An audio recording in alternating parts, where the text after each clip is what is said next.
Oh boy, they did it! Thorghast gets its first version of soft timers, but all alcoholics rejoice! You're getting some proper new catch-up mechanic in 8.3. Check out the new dungeon and shadowlands class updates, balance, systems, and GCD updates all wrapped up nicely for you in On Cooldown, your weekly WoW news show. Hello there, we are Marcelian Online and we do class guides and WoW news on a weekly basis, and if you're into that, be sure to drop us a like and, maybe throw a comment.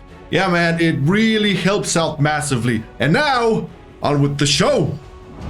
Tally had an interview earlier this week with game designer Paul Cubit about Torghast. One of the most interesting things they addressed was tower timers to speed up the gameplay while inside. Initially, they didn't want the tower to feel like rushed content in that we were against the clock or something. However, the timers aren't really like the Mythic Plus timed content, as in, they are negative scaling debuffs that will work against the mindset of waiting for cooldowns between each pool.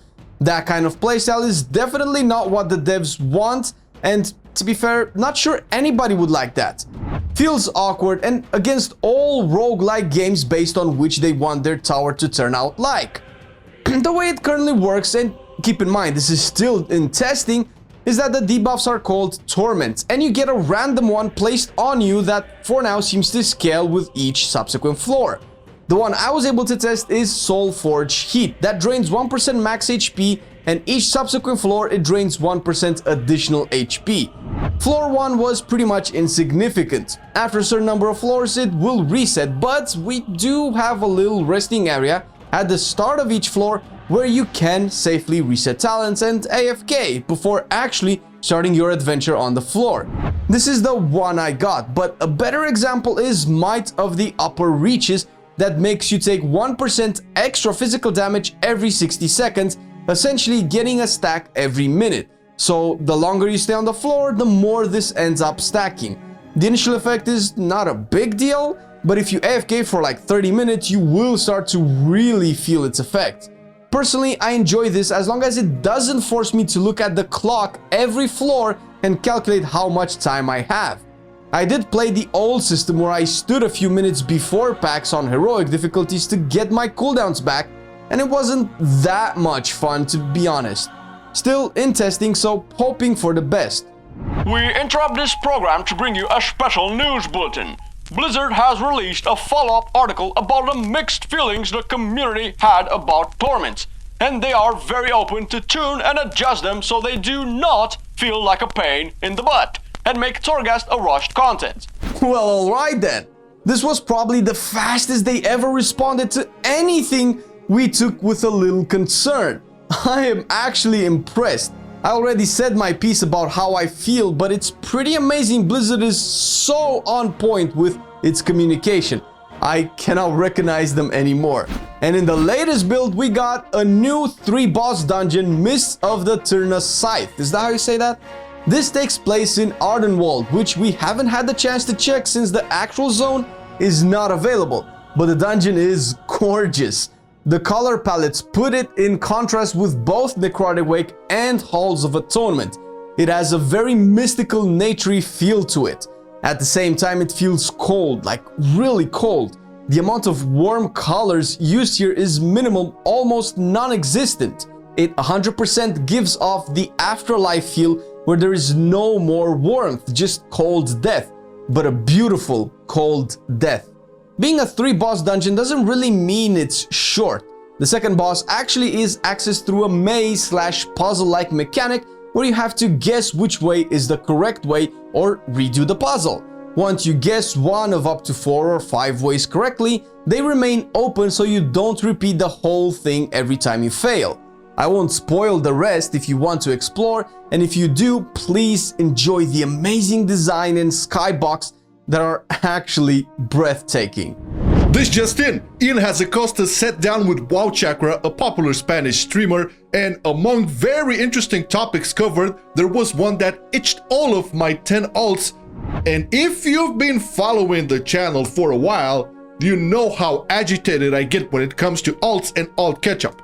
So, when asked about the impressive influence buff going away, our boy Ian mentioned that there is a new thing they are working on that they want to make permanent, and it directly affects upgrading your legendary cloak and obtaining specific corruptions. Don't believe me? Listen to the man himself. Looking at shifting to a different focus after this, we'll hopefully have some news on that in the coming days, where there's some new bonuses, also maybe permanent, that give you new goals and make it easier for your alt to get caught up in particular. I know something we've heard a lot from people is, hey, I've leveled all of these characters to 120, but the idea of all the stuff I have to do to get my legendary cloak up to the right level, or how do I get the corruptions that I want?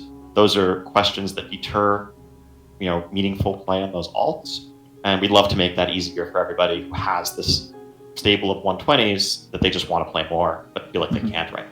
Now, I know you think this is a bit too late, and they should have done all these alt catch-up mechanics way sooner in 8.3, and I agree with you. I always advocated for this, but on the other hand, we're getting stuff like this now in May, when in reality, Shadowlands will probably launch after mid-October, and you still have a lot of months ahead to either level up alts or take your existing ones and get them up to par with this new buff they'll be announcing in a couple of days. I mean, if they provide a decent and fair way to upgrade your cloak and target specific corruptions for alts, what more can you ask? Account-wide essences?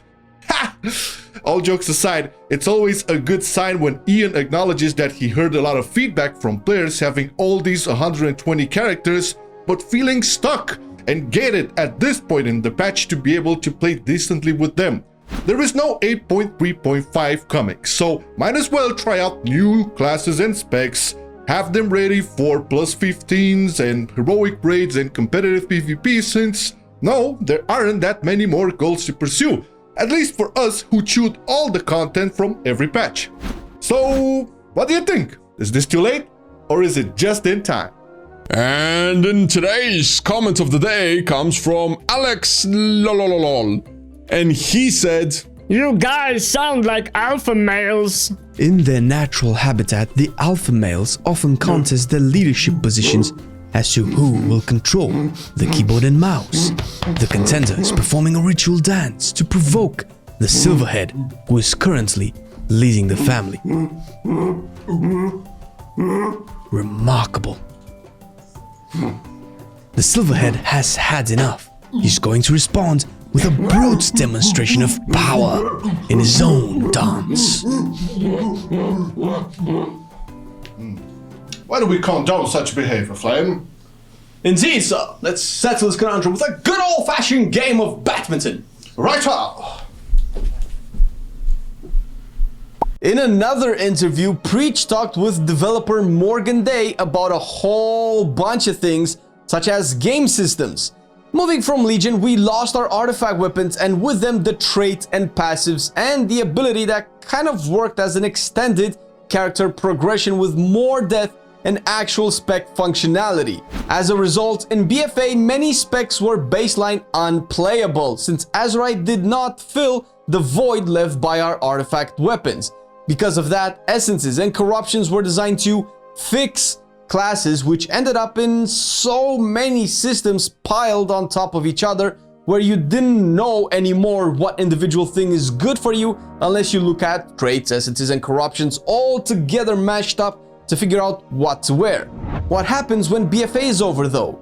We party! But seriously, we will lose traits and essences that helped certain specs like Demo Warlocks, Shadow Priests to actually function at a decent or more level. Ian mentioned before, they don't want this anymore. They don't want systems to overly complicate classes. With that being said, as we get into Shadowlands, legendaries, covenants, and soulbinds will become very quickly available, and they bring with themselves different abilities, build possibilities, and most importantly, downside to spec fixes. Personally, I made a point in our BM video that I don't want a spec to be unplayable unless you have all these little extra things that fix it. With that in mind, expansion systems are the easiest way to balance specs and make them viable in raids, dungeons, arenas, and so on. The difference this time is that we won't have a new system each patch but presumably all of the systems at launch so we can play and plan around, and hopefully the devs can have an easier time balancing classes. An example of this is the Soulbind progression tree that acts like a pseudo talent tree. Among the passives and boosts we can get, we have a few options. Empty, that can be socketed with certain conduits that alter your spec in some way. As an example, Dark Star for balanced druids makes it so Starfire has a 20% chance to moonfire the target during lunar eclipse. These have a tremendous amount of possibility in helping specs perform where they are lacking, so fingers crossed for the new system. But I am curious what you think, so leave a comment down below. Hey, I have a question for you. Did you feel like the GCD change introduced in BFA did anything good for you? We're all curious here, as you would rarely, if not ever, find someone that says, hey, I like the GCD change, it made my class feel better, and the game is so much more smoother now. This was addressed in the Morgan Day interview Preach had, and however you love the guy for the awesome raid encounters he's led over the years, you cannot help but notice the same stubborn approach when it comes to this hot topic, and both him and Ian failed to give a proper, solid, legit reason, be it technical or theoretical, onto why this absolutely has to stay in the game.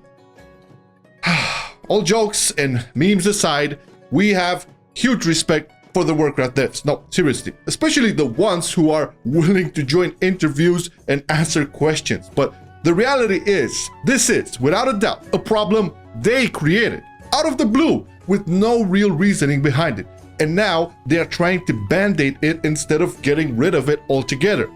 The consensus of all their reaction to the GCD outcry is, tell us exactly what ability feels wrong.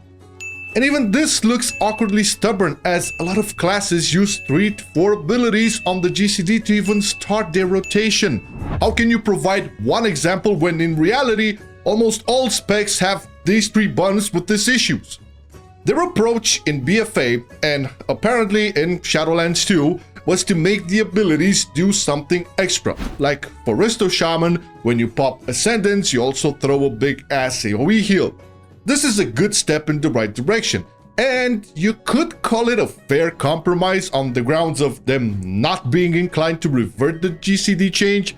But won't this be a pain to implement, balance, and change for all the 36 specs in the game? Wouldn't it be easier to just revert the whole thing altogether?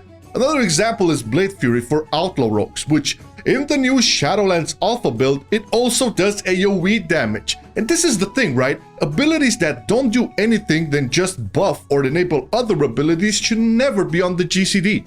Either that or have them do something, like the new Blade Fury for Rogues. The devs have been very open to feedback since the first alpha waves of Shadowlands, and the communication is better than it ever was. And both me and you are grateful for that, because lots of people are chipping in to provide testing and feedback. This is a great path to follow, and it would be a shame to stain this attitude with this stubborn approach, which has become a trademark, at least for Ian, in regards to this whole GCD mess. Shadowlands is shaping up to be the expansion we all want, as a lot of our feedback is taken in and implemented in the game. And as we are still dabbling in the early stages of the alpha, this is a great time to raise the concern even more when it comes to the GCD changes, and either have them removed completely or have more examples of abilities triggering extra things when pressed. On our channel, we already made a complete Shadowlands overview for Red Paladin and BM Hunter, pointing out, among others, talents and abilities that feel very weird and clunky because of the GCD. I think we can all agree here that the first thing, the first impression, the first emotional attachment in World of Warcraft is the class you choose to start your adventure with, especially in new expansions. And if this isn't done right for a second time, we'll remember Dingin 120 in BFA, right? Then all cool new features and systems will pale because of the one thing that connects you to them just doesn't feel good. Oh man, this has been a crazy week. Wow. Interviews left and right, a lot of updates. Jesus, the feedback that they responded like in 24 hours of our feedback. That was like Yeah. unprecedented. Yeah, it's definitely a good sign, but we haven't touched a couple of things, like Monk and Hunter are available to play in Thorgast. Did you play Yes. some of these? I did play Monk actually, and Windwalker specifically, because I don't really play Windwalker. Tell and me more, boy, tell me more. It's fun as balls. There are a couple of ability powers, animal powers that don't work yet. They seem to be bugged, so I didn't have the chance to test them all. And I heard from one of our Patreons that Hunter is overpowered. What a shock. So yeah, it's kind of this, but it's looking good, and I cannot wait for more classes to be added in Torghast. And you'll be able to see both Monk and Hunter and all the other available specs in Thorgast on our stream. Flame is going to play most of them probably tomorrow on Saturday's stream, which is the longest, or maybe on Monday. Who knows? Yeah, catch us twitch.tv/Marcelian/Online. Twitch.tv/Marcelian Online. See, you have to say it right because Marcelian doesn't work. Carry on.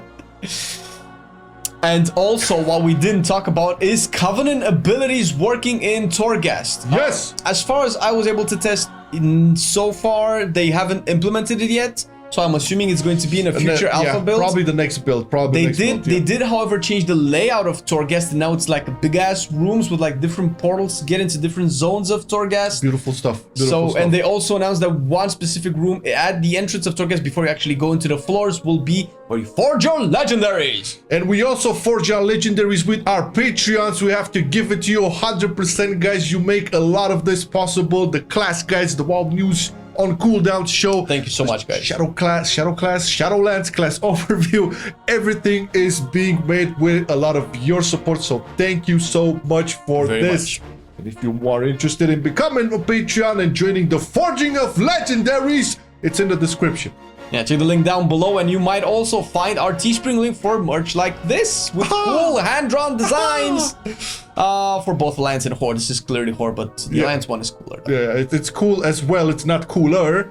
It's basically a win-win. You can get a nice t-shirt or hoodie or sticker or mug or whatever, and by doing that, you also support us. So none of this is required, guys. But we do appreciate it. Yeah, we appreciate it. We are grateful you watched until this point. So thank you very much for that. And we wish you the best weekend you can have. Take care, everybody. See you in the next one. Forge Legendaries with Patreon. Feedback. What? You are